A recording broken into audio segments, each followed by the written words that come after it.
zucchini parm or eggplant parm. Use whatever ingredient you like. But let's get to it. This is going to be delicious. A real crowd pleaser, like always. Oh, wow, what a silly zucchini. Can you believe this thing came out of our garden? Organic zucchini. Look how big that thing is. I thought organic produce was smaller. Guess not. So, obviously, or not obviously, but in all likelihood, you're not going to have a zucchini this size because you'll be going to a supermarket. And I don't know any supermarkets that sell zucchini this size. What you will want to do with your zucchini, if it isn't able to be cut into rounds like this, like you would cut eggplant, is you would cut it in more of planks.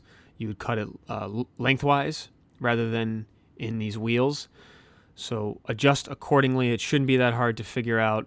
But let's just assume you're even using an eggplant. And this is exactly what you would do. You just cut it like this into tastefully thick wheels. And you could cut them smaller too, thinner if you want. But ultimately, if you cut them a little bit thicker, you can fry them more appropriately. They won't crisp up and kind of burn. So then you're going to make your station, your dipping station, your coating, breading station. And you're going to put 2 eggs in a bowl and really, just eyeball the milk. That is probably like a cup and a half of whole milk. And this somehow made it through to the end. So that should be plenty for you. Because I'm going to imagine you're going to be making less fried zucchini than this. Because this is really almost a comical amount of fried zucchini. So first you want to do is you want to dip it in the flour and make sure that every last inch of it is covered by flour. And so that it can create that first layer. It's going to help add to the crunch at the end process, and it's going to help the egg wash adhere. And once the egg wash is an adherent of the milk, you are going to lightly toss it in some homemade breadcrumbs or conventional breadcrumbs, whatever. It doesn't matter. These are a combination of both because I ran out of my own homemade ones. And I just want to make sure you see how there's a little flour there on the left side of the zucchini? That's where my thumb was. And what you want to do is you want to try to avoid that so that it gets completely covered. There is a way to tamp it down and kind of like shove the breadcrumbs onto that portion. If you see right there, I did it. But if you just rotate them in your hand like that, you can achieve the same result. It'll be wet all over, and the breadcrumbs will get stuck all over. But just be really, really patient and delicate with this, because it is one of the most important parts, is getting those crumbs all over so you don't burn any of the raw product. And your station will probably look like a nightmare when you're done, but you're gonna be happy because you're gonna be nibbling on these zucchini a lot while you are frying them. I use extra virgin olive oil to fry most things that I do for an Italian recipe. I just don't want to use.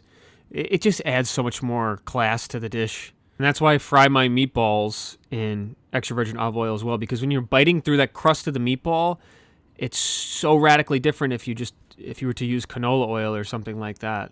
It just pops, just snaps and pops when you bite right into a meatball or a piece of fried zucchini or eggplant or whatever you're going to use. So fry these babies up and flip them, and as you flip them, they'll actually get brown because the oil will baste over the top. So you don't have to worry if it doesn't look totally cooked on the underside. It'll kind of, the heat will work around and crisp them up perfectly.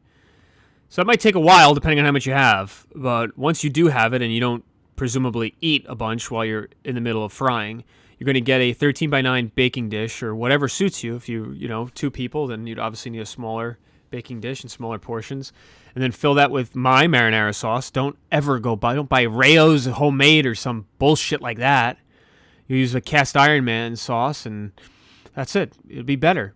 Layer that in the bottom, spread it out, and then just begin organizing your zucchini in the bottom of the pan and pressing it down and kind of trying to shape it the best you can. And this is why it's good to have different sized zucchini wheels, because you can kind of fit them and create a whole zucchini puzzle in here.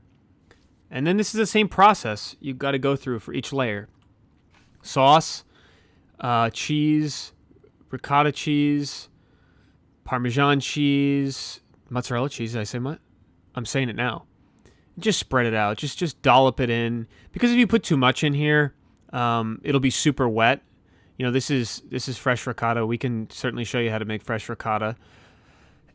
You just have to be careful with the moisture content because it'll all just melt down into the zucchini, and it's going to be wet anyway. I mean, I'm putting sauce on it, but it'll just help if you put it through a mesh strainer and do your best to get rid of some of that moisture.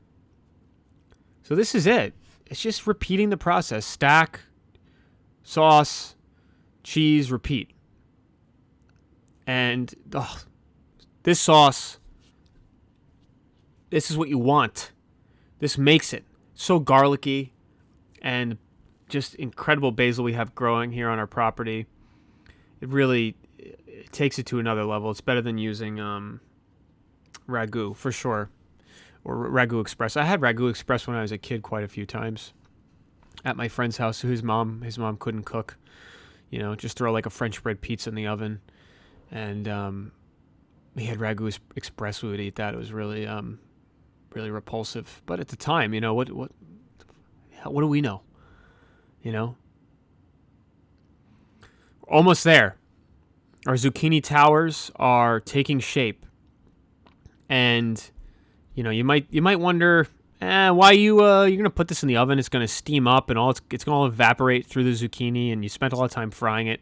It still retains a crunch and a crisp. It really does. And leaving the space in between and not totally covering it actually gave it a lot of room to evaporate some of the moisture when we put it in the oven at 425 for about, I'm going to say a half hour. You can go longer than that if you... It would be really hard to burn this.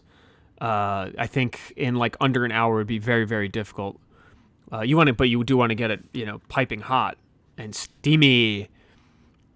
And you can see there, look at the bottom, like there's a lot of liquid there. And it's going to actually reduce down pretty nicely and get a really rich and just, come on!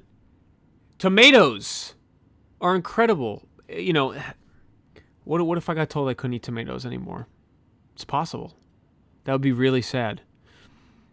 But, and also too, I would mention fresh mozzarella has a higher water content in it than low moisture mozzarella, which is, used on like pizza at a New York style pizza place.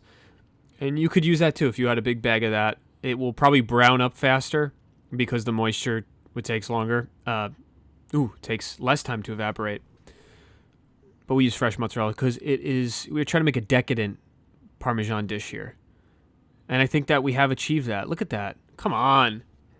I'm actually pretty surprised we even got that browning on the top of the ricotta like that.